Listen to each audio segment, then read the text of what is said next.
Hello everyone. Question का statement है so that the relation R on real number define on R A comma B A less than equal to B. एक relation है हमारे पास जो कि real number में define है। वो रिलेशन है ए रिलेशन टू बी कब होगा, जब A less than equal to B होगा। इसको प्रूफ करना है कि ये रिफ्लेक्सिव है एंड ट्रांजिटिव है मगर सिमेट्रिक नहीं है।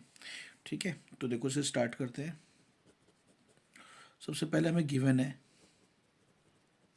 Relation R A comma B A less than equal to B. ठीक है, इसका मतलब है कि ए कोमा बी रिलेशन में कब होगा, जब A less than equal to B होगा। ठीक है, अब इसको चेक करते हैं रिफ्लेक्सिव। और देखो रिफ्लेक्सिव के लिए हमें क्या प्रूफ करना होता है, रिफ्लेक्सिव हमें प्रूफ करना होता है A comma A belongs to relation.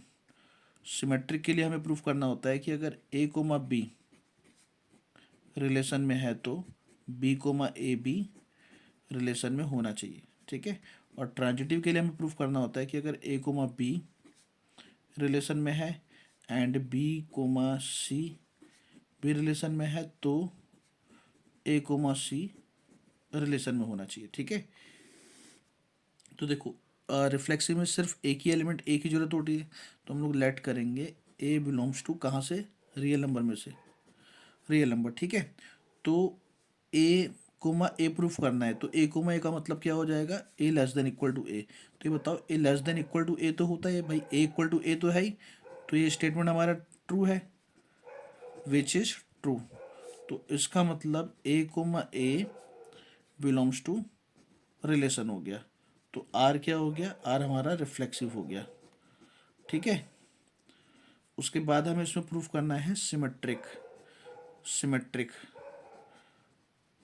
तो सिमेट्रिक में हम लोग दो एलिमेंट लेट करेंगे ए और बी की वजह से, लेट करेंगे A comma B belongs to real number. ठीक है, तो सिमेट्रिक में क्या होता है, ए कोमा बी रिलेशन में होता है, मतलब A comma B belongs to relation है, तो इसीलिए A less than equal to B होगा। मगर इसका मतलब ये नहीं कि B less than equal to A होगा, तो भाई बी आपका नॉट लेस देन ए होगा।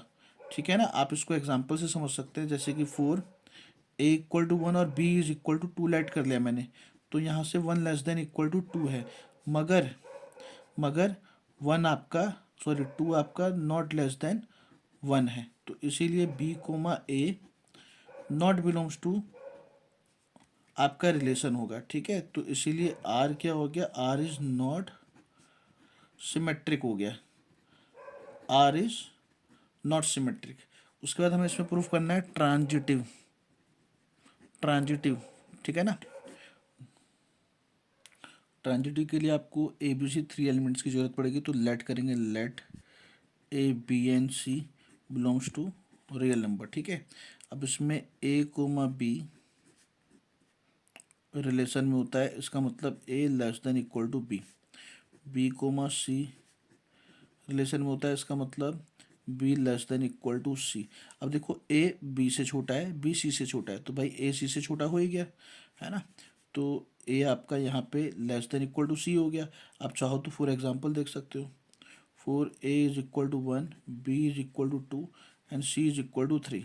भाई A less than equal to B है, B less than equal to C है और A less than equal to C है। इसका मतलब A comma C belongs to relation में है, इसका मतलब R is transitive, R is transitive. ठीक है, तो आपका जो रिलेशन है ये रिफ्लेक्सिव है, ट्रांजिटिव है, मगर सिमेट्रिक नहीं है। ठीक है जी, ये क्वेश्चन हो गया कंप्लीट।